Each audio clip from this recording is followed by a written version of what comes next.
Hello and Happy New Year 2025. And it seems to be starting off with quite a bang today from what I've seen, certainly on the feeds on YouTube, etc., which I don't want to get into too much right now because I do want to share particular uh, premonition that came to me in 2008. And before I get into all of that, I really have to apologize, and not to anybody here, not to any organization at this point, but certainly to, I think, my guides and to the incredible trust that they have placed in me with many of the premonitions I've had, and particularly concerning world events. And as I have gone along in my life, realizing how these premonitions over the years have all, if not most, certainly most, if not all, have clearly been a thread to where we are today. Of course, they started back in the 80s and long before we had YouTube, etc. So many of those I just had to tell people or write down, which I did. But currently, the last, certainly since 2008, I suppose I could have been making more of an effort with the technology that we have, but I was so opposed to the technology that I didn't use it, and now I am. I know, total hypocrite. I get it. So I had to work with that and sort of come to terms and grips with it. And I know my first video concerning the I'm done episodes, because this is following that as the second episode,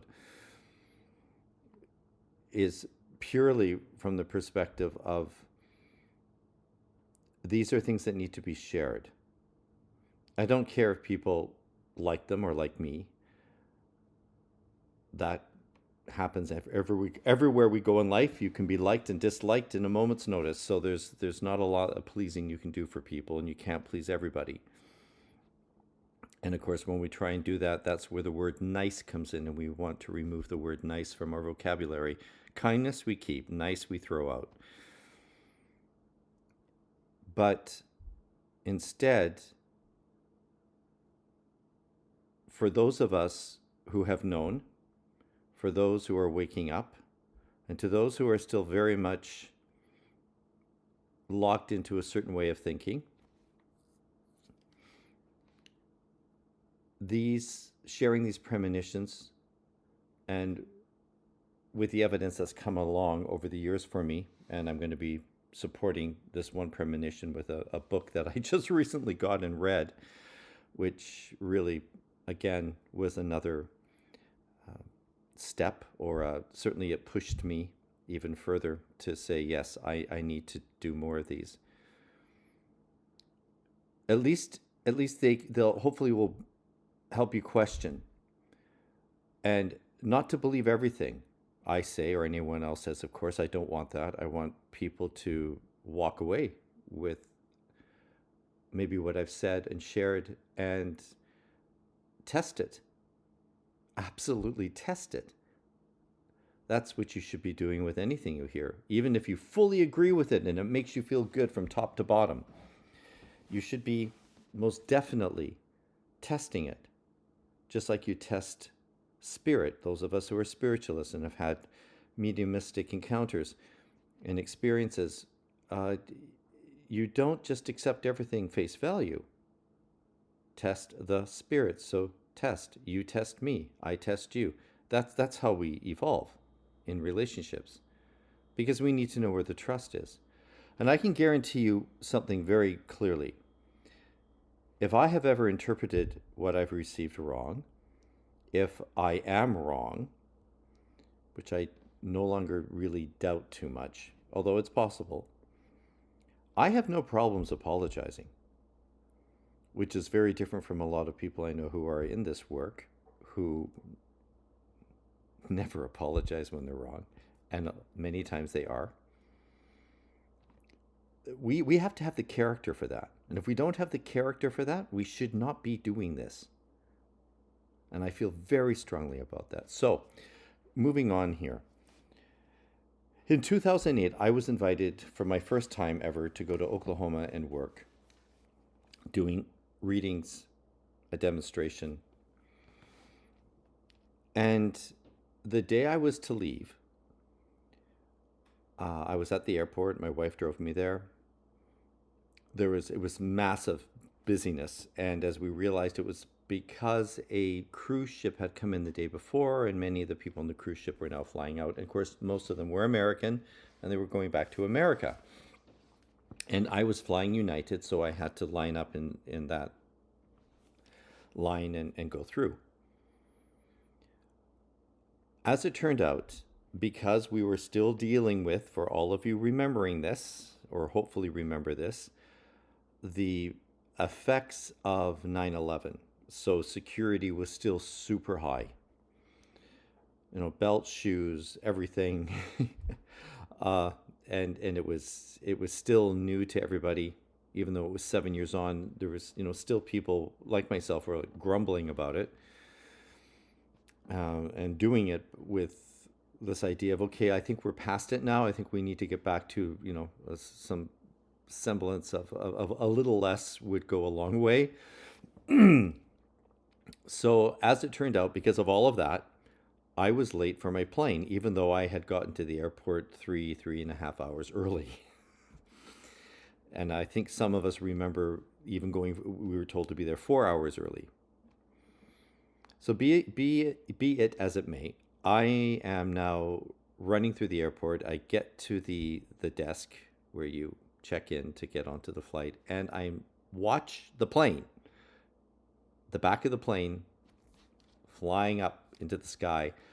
And the lady said, "I'm sorry, Mr. Holmes, we were calling your name for 15 minutes. And I said, "I was in your security." And she said, "I'm sorry. If it helps, you're not alone." I thought, yeah, I bet I'm not. But thanks for that. So I phoned my wife, and she has to turn around and come back, pick me up. And as before I left the desk, there was a flight out the next day, so that's fine. So I phoned my friend in Oklahoma, Karen, and rearranged everything, and fine, fair enough. But as I'm standing outside the airport waiting for my wife, I reached up and out to the spirit world and God, and the thoughts were so strongly in me. Whose fault is this? Like, who's doing this? And immediately, I hear very clearly in my left ear, Rockefeller and Rothschilds. And I thought, oh, that's going to be interesting to try and figure out. And so I go home, spend the rest of the day with my wife, come back to the airport the next day, get on the flight, no problem. No problem at all. Get on, fly out, get down to Oklahoma, get to Karen's. The next day I said, hey, before I start my readings, etc., this is what happened at the airport, and this is what I received. So I told her how I asked Spirit or God, and it wasn't like I said, hey guys in Spirit, I want you to tell me this. It was more of a plea. So my mind wasn't looking for one particular answer. It was just like, what is going on here? And as I heard the name, that's when all the questions started coming up. So I asked Karen, I said, do you know anything about this? She said, Alan, I just printed off a write-up about the Rockefellers and the Rothschilds a few days ago. And she said, let me go to the office. So she went to her office, she brought it back, I read it, and it was all about the intricacies of the Rothschilds, or sorry, the Rockefellers in particular. The Rothschilds were in there a bit, but it was mostly Rockefellers. About their influence in government over the last century and a bit, maybe a bit longer. 1914-13, the drug situation in the States with the medical, politics, all of it. And I even think the word technocracy was in there. I can't remember because it was 2008. But the whole thing started to make sense. So fast forward to now. And before I jump from there, remember I went down in the summer. I had been teaching all year at a high school, left shortly after high school, a few days after, went down to the States, came back. So I wasn't really starting my summer of freedom until about the 15th or 20th of July. And the reason why I mention that is once I got back and got settled, back into my life, I was busy with Jenny. We were having our time together, and I was also already planning, because we had been invited to Music Fest Canada with my program the next year. This was our first big away trip. And so I was already planning that. And people think, well, you're planning a long way ahead. When you're doing this stuff at a high school, yeah, you need 2 to 3 years out, particularly when you're brand new at it and you don't have a parent program, etc. Anyway, I mentioned that because when I got back into school, then everything again was placed on the back burner. But it was in my deeper psyche. So over the years, I worked, etc. My wife passed on, 2018, 2019, 2020, 2021, we started having the COVID issue. More things are being displayed on the internet, discussed about certain groups of people, the medical situation, the players inside the medical situation, and I mean the major companies, World Health, CDC, etc., etc. And I came across a book, and it's called Technocracy, The Hard Road to World Order by Patrick M. Wood. And if you have not read it, I think you can get it on audio. I bought the book, so I have the hard copy. And I would suggest, if you are new to this type of investigation and reading and opening up your mind to this, I would suggest that you read the last 2 chapters first of the book and then go back, because it's going to be a lot of history first before you get to certain bits of information. I know from what I've received, what I talked about in the last video about Trump winning the election in 2016 and this one, the COVID issue, World Economic Forum, the Rockefellers and others, that it is all tied together. And there's no way around it. And the use that they have, or the techniques they have used to more or less hurt us. I don't want to use the word brainwash. That's a little bit too. It's like you've been in a camp and you've been brainwashed, with in deprivation of sleep, etc., etc., etc. It's been much more subtle than that, and it's been over a much longer period of time. But to get to this point of we have to do anything to save the earth, which means we must give up freedoms. We must bow to the government or governments, which will become one government. We are not to think or question for ourselves of the vaccinations that they wish to give us or whatever medical advice they want to give us. We should just go and do like good little soldiers. Everything that I have received about world events, including 9/11, which I do talk about in my podcast, which is on Apple and I think Spotify or something else, but it's called Let Spirit Speak, and I do talk about the 9/11 premonition I had. Every single one I've had, including the mass immigration of Muslims, has been leading me to understand to some degree from an intuitive place what's been going on, so that when I did eventually, as I'm doing now, come across the, shall we say, the hard copies, uh, the people who have been in those positions through security work or government work, etc., the ones who are writing the books now and talking about it, that I would see the validation. Because when you receive stuff like this, you don't, we all know this. Anyone who's had real premonitions, you don't have all the details the way that you would like. You don't have the backstories. You will have the event, and you know the event will happen, and it will be absolutely right, and it will be clear. But you won't have the backstory. And I think if you had the backstory before you had the premonition, then you wouldn't really be able to trust the premonition, because now your mind is more geared to wanting that, or you have an interest in it. There's something about it in you that you feel is the right way to go.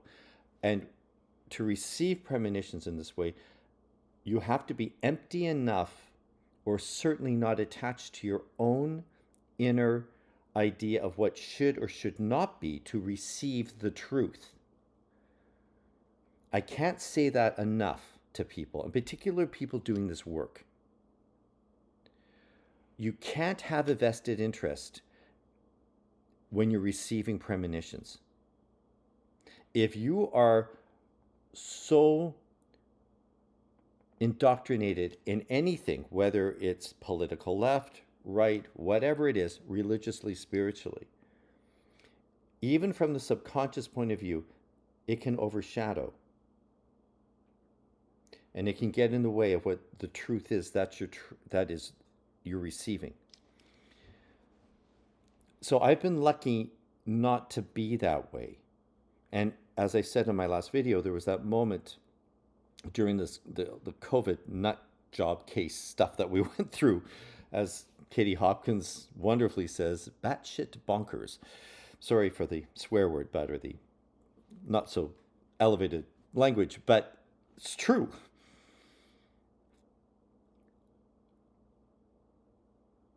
This is where we've been brought to. So we have to separate ourselves enough from what our own ideology may be about the world, or how it should get there, to be able to see what the truths are, and the deeper truths, the players, their true intent, which I do not believe is the best for the human race at all, or I wouldn't be saying these things. There's more about this that is more about control and money and power than what meets the eye. I don't know how deep that is. I don't have that to share. I think it is something yet to be seen. I feel very strongly that if you read and research and listen, and not just listen to the stuff that you like, but listen to the stuff you don't like. Watch people's body language, watch their eyes, watch their breathing. All of that's going to give you hints about the intent, the truth of what they say, or what they think they know or don't know. Because not everybody has all the answers. It's too broad. And I want to keep this video to 20 minutes to 22 minutes, because the last one went way too long, but it was the first one of this series. And hopefully I'm going to get clearer and better at my thoughts, sharing them. Because I don't want to write it down. I can't. If I write it down, it's just going to get too complicated and convoluted. I can only give you what I have, and then encourage you to go and research, to listen, and to really listen. Don't try and tell people things. Listen and watch their response. Let them tell you. And not in their words, but again, as I was saying, in their body language. You can tell by if someone's really thought deeply about a subject, or if they're just spewing forth narrative. What they've been told to say, what they've been convinced to believe, which in some part might be partly true. but it may not be the whole story, and they can't get to the whole story because they have the narrow view. It's like certain people in religions, even certain spiritualists, I have found, are pretty darn narrow, very dogmatic, very difficult to go outside their box. And it's not that they need to say that outside their box is more correct, but they can't even look.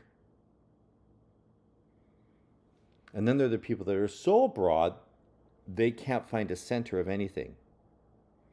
So there's got to be this settling down and giving yourself enough time to absorb the information, to feel it. And if you've had some premonitions of your own and they've come true, and they were ones that, like me, were you felt, I never would have agreed with that, but I know it's right. Now you're getting somewhere. Now you're getting somewhere. You're getting past, wow, it needs to be the way I think it should be. Because I've been told that this is the truth, and I believe it's the truth, so it must be the truth. And then you get something from spirit in dream state or clairaudience, like I've had many times, various different ways, that go against what you thought was to be right, and yet it was more right than you could have ever imagined. So I hope I haven't left you spinning or feeling like we haven't gone anywhere. But I would strongly recommend the book Technocracy, The Hard Road to World Order, Patrick M. Wood. You don't have to agree with it, but I think it would be interesting for you to take a look at, or parts of it, or listen to some of it on audio. And if this is new to you, I really do suggest you start at the end of the book, the last couple of chapters. Or the last couple, not the last couple, the last couple of chapters. And then go back. Because it's a long history before you get to certain points that he's making. And you might find it tedious, wondering why you're reading through all of this before you get to the points. Particularly, again, if this is newer to you.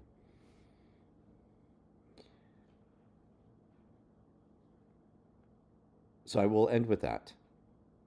And wish you well till next time. Next time I want to step back into some of the premonitions from the late 90s, particularly the 9/11, which ties into this perfectly, which we all know 9/11 was not an unknown quantity to the governments. It obviously was known. They knew it was coming. They planned it, probably. That I don't know for sure. I know other people claim that very strongly. I'm not claiming that. I'm claiming that it ties into where we are now. Freedoms gradually taken away, one step at a time, without us almost not even knowing, feeling that it changes anything around us until it does. So, aim high. Talk to God. Pray. Ask for the light. Ask for the truth to be shown to you, regardless of how it makes you feel. Don't be a coward. Be brave. Be brave. And ask for the truth. Not the truth you like, but the real truth that goes beyond your personal ideology, your personal feelings. You can't let those get in the way, or you will never see clearly. It's not possible. So all the best. I hope this is all right. If you want to send me a note through the email address that will be attached to this, please do. And thank you very much. All the best, and it's going to be a great new year. I know there's been something that has happened today in the States, a bombing and a terrible, and it was a terrorist attack down in New Orleans for sure. New York, we're not sure about yet, but they're probably related. It would only make sense on the same day. Go figure.